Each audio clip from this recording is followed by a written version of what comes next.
Hi Virgos, how are you? This is Shooting Stars Tarot. Welcome to your 6-month love overview.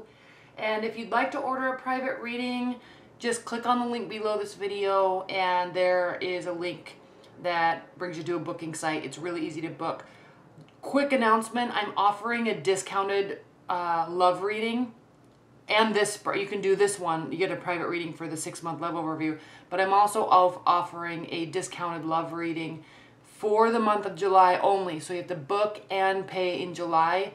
Otherwise, that's it. So just a little side note there.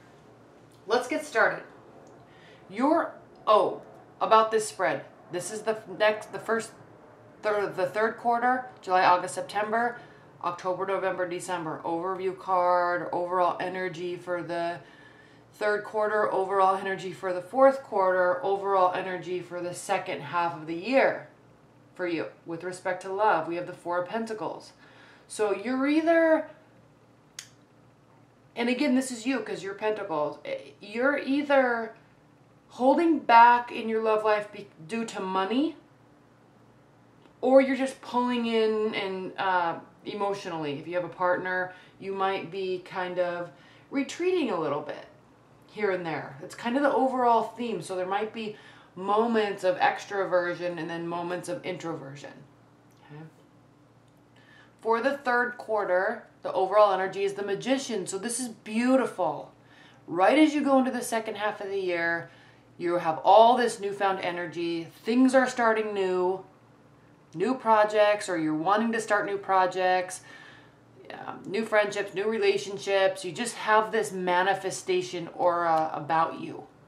Okay, you're the one in control. You're gonna be the one to make things happen. And even more beautiful, Virgo, is we have the Empress here. So new energy, lots of it, tons of ideas, mapping things out, making stuff work, working on implementation and executing of projects and ideas, and awesome.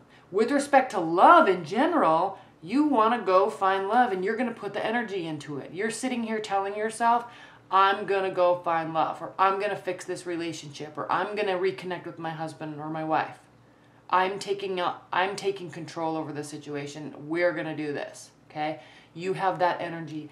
You have that mindset, and then you actually have the energy to do it. And all of a sudden, what happens, Virgos, is you all of a sudden have all these newfound opportunities. Because what do they say? Energy begets energy. Energy begets opportunity. So you're putting energy into your love life, and all of a sudden, lo and behold, surprise, surprise, you have options. Some are good, some are bad, some are shady. You know, some might be pulling the smoke over your eyes. This could also indicate that you internally might feel like, am I delusional within myself, believing that I can actually find real love? So don't pull the smoke over your own eyes, Virgos. Things are looking really good. Maintain that faith and that hope. Okay? Don't give up on what you're wanting. And I know this sounds so high level and philosophical, but don't give up. Okay, you have the energy, you have the manifestation ability, you're starting a whole new phase, and just keep going. Opportunities are starting to pop up. All right, so roll with it. Now, either you're going to be taking on this energy of the King of Wands, which is a fire energy, Sagittarius, Leo, or Aries, or you're going to be meeting a fire sign, okay, with your love life. So what are fire signs? Go-getters, optimists, okay? They can be a little emotionally fiery here and there, though, you know, but, you know, good, wholehearted. They kind of wear their emotions on their sleeve, but go-getters. And actually, earth signs and fire signs can be a really good match because one kind of is the initiator, and then the other partner is kind of the foundation that everything grows on, right? So, because fire signs they move around, they can get bored here and there, or they kind of get a new idea and move on to that. But the earth signs are really kind of the background saying, no, keep going, we have to do this stuff, and we'll get what we want. So they can be a really good team. And then there is love all of a sudden. It's like create options and opportunity, and then you have options, you maintain faith, and then there is somebody, and it can feel like a really good person for you. Okay? And I love this. Now, the thing with the Lovers is, it's a Gemini, it's the card of Gemini, and it's a head or heart decision. And if you think about Geminis, they are the twins.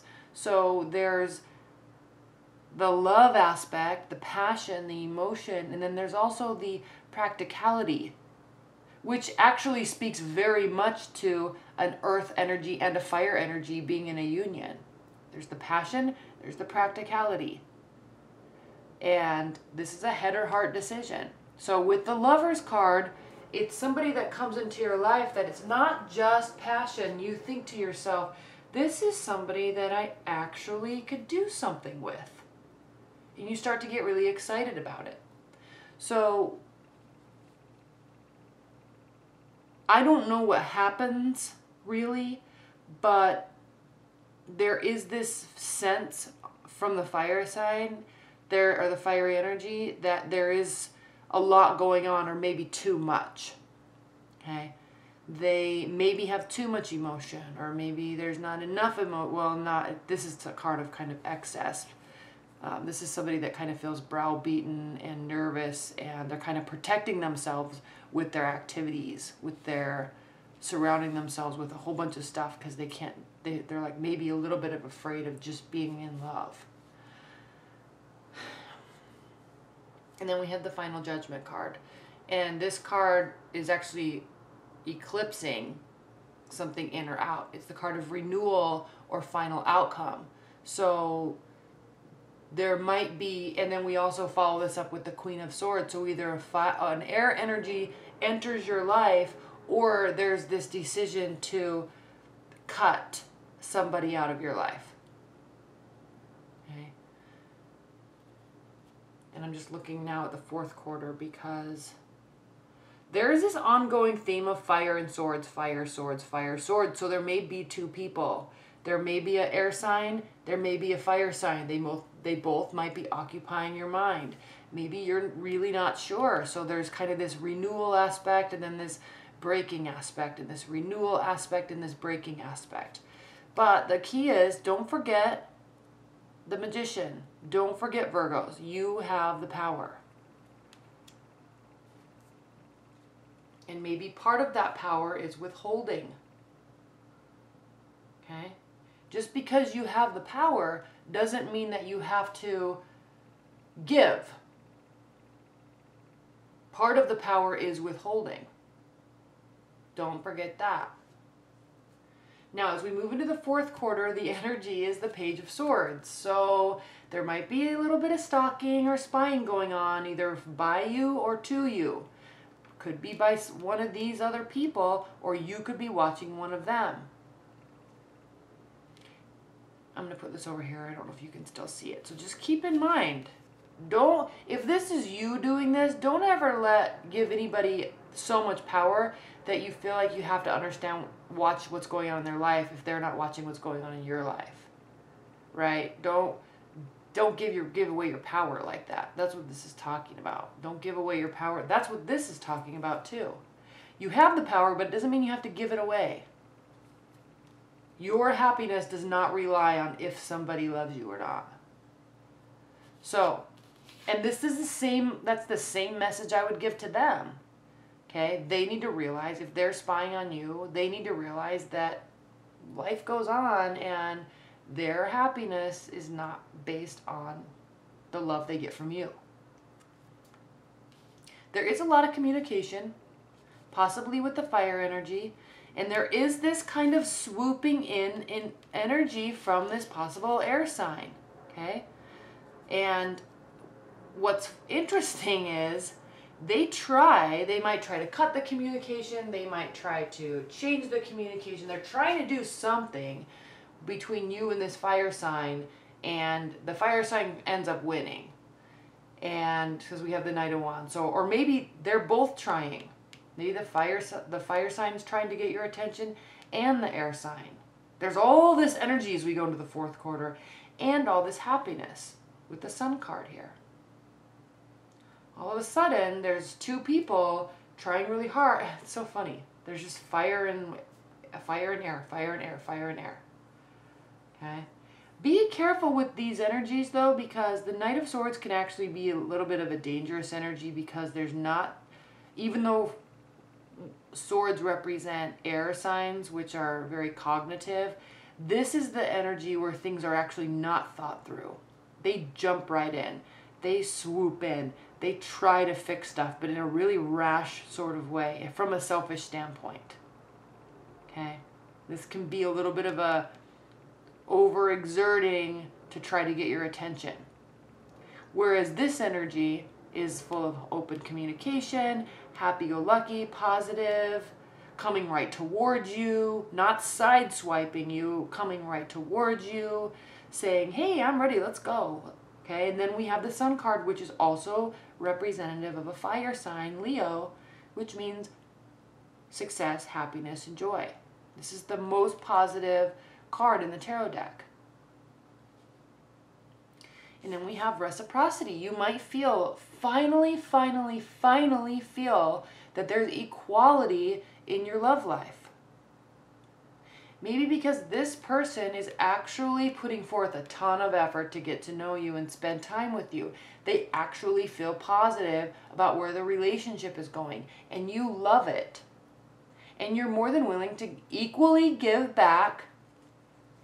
Okay? Equally, remember, you withhold until you're withholding until they give you something to prove that it's time for you to open up. Withhold. And once that happens, they do start really opening up. And then things start really going in your favor. We have the Wheel of Fortune here. And then we have the Knight of Cups. All of a sudden, there's offers of love.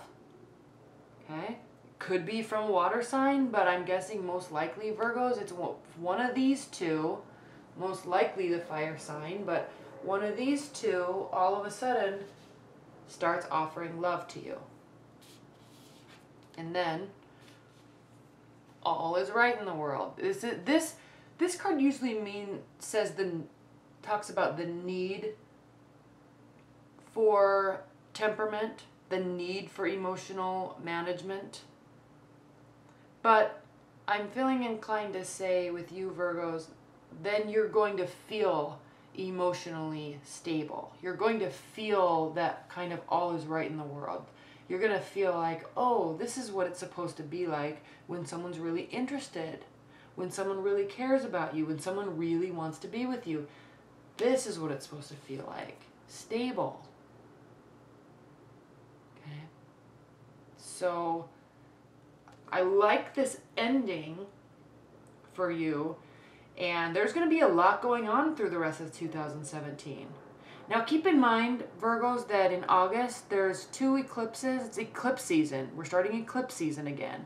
But these eclipses that are happening in August are actually pretty huge and substantial. So I want you to go online and watch your astrology report for August. Okay, you can watch Karen Lundstrup or Astrolata, or there's lots of them. They're all really good, but watch what's going on in your astrology for the month of August, because we're starting eclipse season and it's starting with a bang. 2 eclipses, new moon, full moon, lunar eclipse, solar eclipse in Leo, okay, which is the sign of, it's a fire sign and it's all ego, and it's going to be pretty significant for a lot of people. So be sure to watch that and spend time learning about that. So when that stuff happens, you can learn, you'll be like, oh, this is what's happening, so maybe I'll withhold a little bit until the energy calms down, etc. Okay?